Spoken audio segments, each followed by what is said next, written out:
Segment is sponsored by the Tennessee Wildlife Resources Agency. Join us in preserving and protecting Tennessee's wildlife.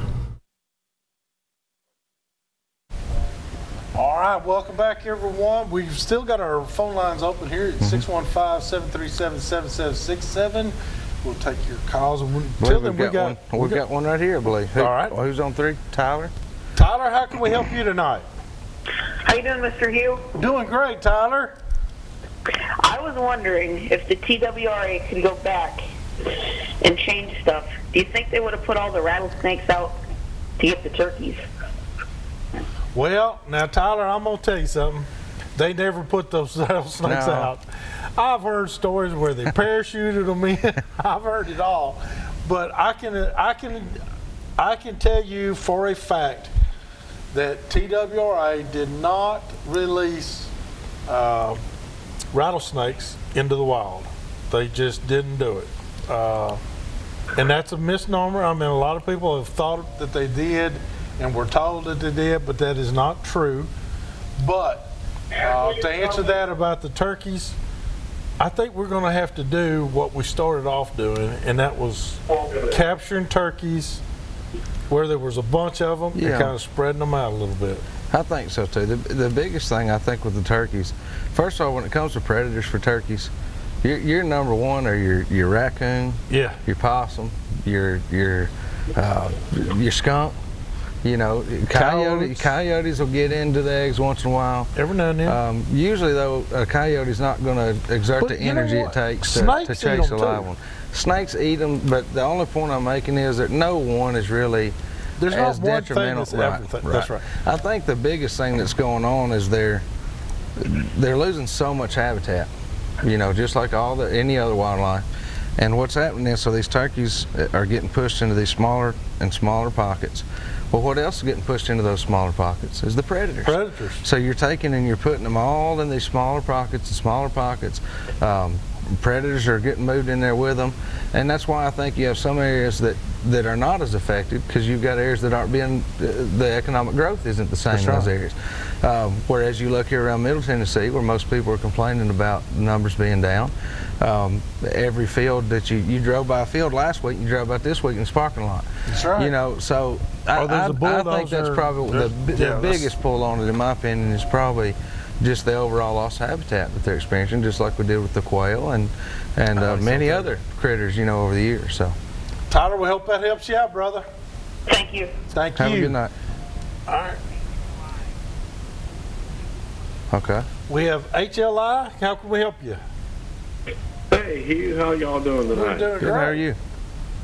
Got a question for you. I was on Percy Priest last Saturday and all that wind, and with all the rain that we've had with the stained water, I got a two-part question. Okay. Which section of the lake clears up quicker? Is it the lower, the middle, or the upper? And my second part of the question is temperature-wise. Which heats up quicker, the lower, the middle, or the upper? I'm going to hang up and listen. All right, sir. Thank you. We got the answers. Yeah. It's the upper. It's always the upper. The upper is, of course, where your creeks are running in from the rains and everything. It's bringing warmer water in, and also it clears out the fastest. It's going to be stained the quickest, but that stained water keeps moving towards the dam, and then that water that's coming in will clear up faster, but it also warms up faster. So I'm going to say that, you know, just to help you out here, you know, 90% of fish live in 10% of the water. I'd be fishing, if I'm Priest, I'm going Fate Sanders and going up. That's where I'm going to concentrate. And I'm talking about anything around Fate Sanders. The odds of you catching them further down past the bridge are getting less and less because it's a lot colder water below the Hobson Pike Bridge. Same thing with Old Hickory. I would say from flippers going up, you ought to be fairly good. That's just where I concentrate. That's me. But going south of that, it's going to be colder water. Yeah. And the fish aren't going to be quite so aggressive. And also remember this, stained water does not hurt you. Stained water can be good because a lot of crappie get very active in stained water because they're able to move around and able to grab that shad or whatever without them really seeing them. So you got to remember that. That's a great time for them to eat. So we hope that helps him out. All right, we got, who else we got? Dave, how can we help you? Hey guys. Hello. I'm watching the show. Yes, sir. I want to comment on the guy that called in about the rattlesnakes and the turkeys. I work for the Tennessee Department of Agriculture, and I have been chewed out so many times about that. And you're the culprit. It's the Tennessee Department of Agriculture, ladies and gentlemen. People, you know. and the other thing is these feral hogs. You know, TWRA dropped these feral hogs in, and I've been chewed out about that so many times. Yep. I don't know where these people live, or what. I'm telling you, it's something else. And you know, the feral hogs, I can understand because we came in. That was kind of not really publicized as much as it should have been, but you had a lot of hunting preserves that wanted the hogs to give their customers an extra little added something to go shoot if they killed their deer or turkey or whatever else they were after. It was more hunt. It was really related to the hunters. Yes. And the guides were bringing these hogs in, and that's where some of them were bringing a lot of them in at a time. I know of one 700 came in. And and fences got cut. Yeah, it was just getting out of hand. It got out of hand. Mm-hmm. And that's where the feral hogs came from, and everybody knows that. And you know, I'm not saying that some hogs didn't leave the hog farm, because they will. Yeah. They will find a way. And they'll find a way. So when you see some wild hogs out there, and one of them looks like a Hampshire, there's a reason for that. It probably got loose. But I think Tennessee Department of Agriculture needs to foot the blame for all of this.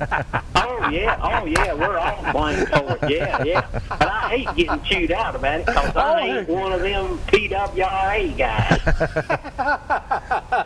Well, I tell you what, TWRA wasn't responsible, and neither was the Tennessee Department of Agriculture. I can straighten that out for you. I know that, and I have to explain to these people. But you know, there's some people that's faster than others, and there's some people that's slower than others, and it's the slow ones that I wind up talking to.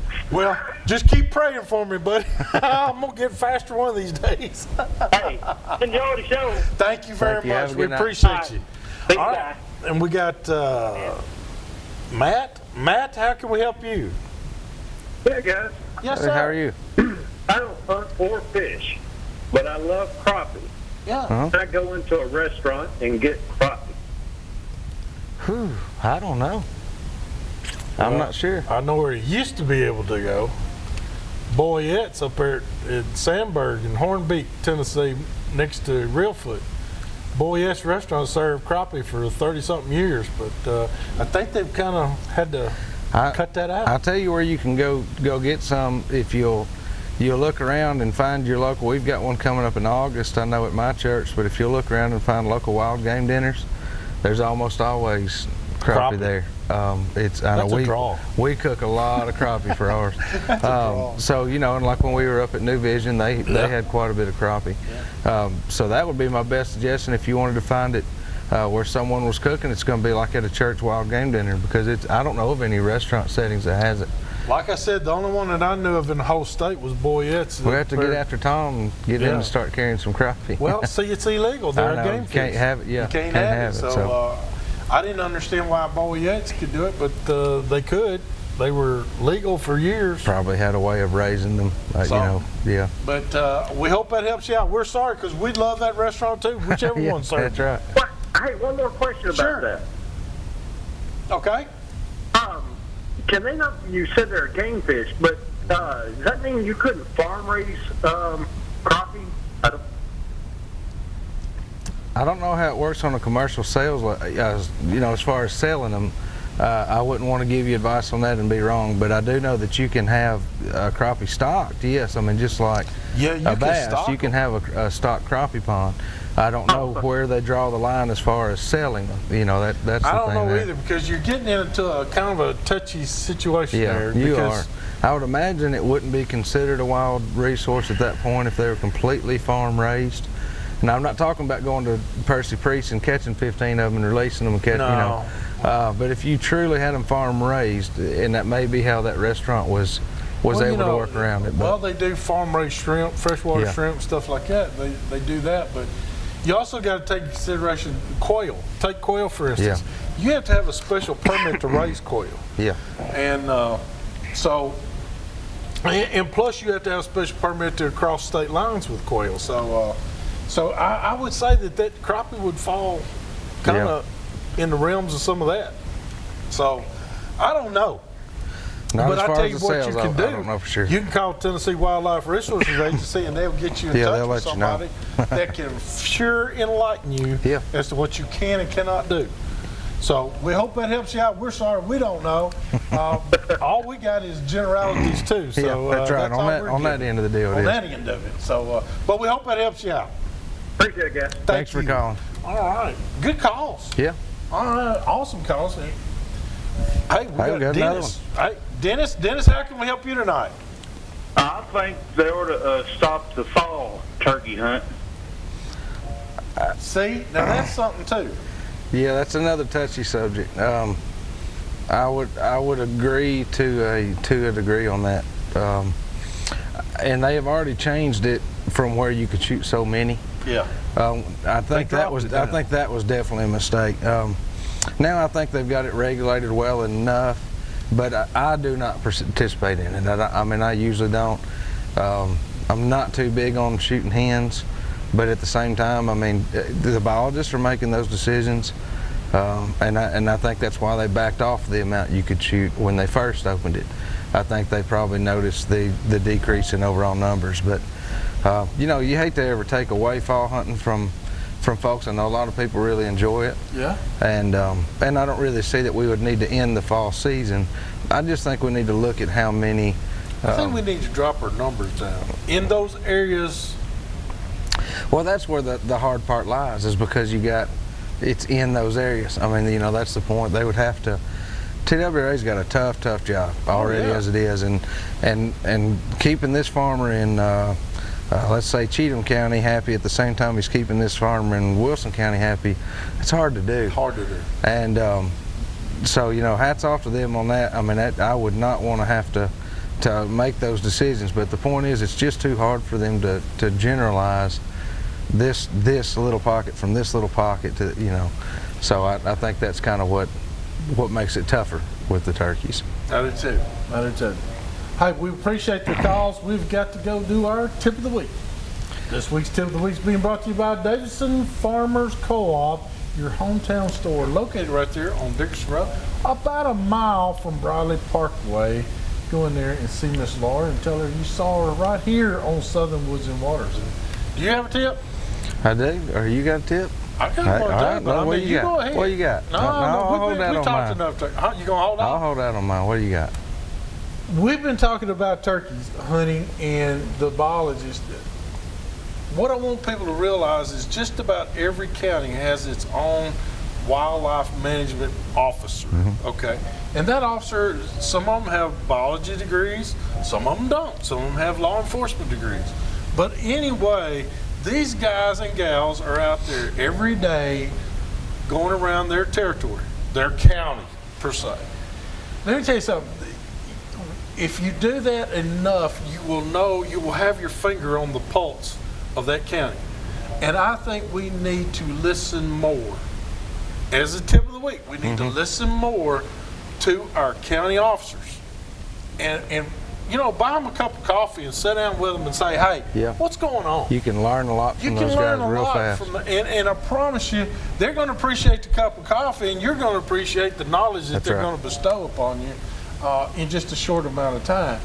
These officers, I'm going to tell you, are not our enemies. These guys and gals are our friends. And if you love the outdoors like I do, and Brandon does, these are truly our friends out there, and whether they're on the lake or out in the woods. So, you know, show them, hey, sit down with them a little bit and say, hey, I know you do a thankless job. I just want to ask you, what do you think's going on with this, or what do you think, or how about Tennessee Agricultural Department dropping all those rattlesnakes last week? But we hope that helps you out, and we're going to take another break.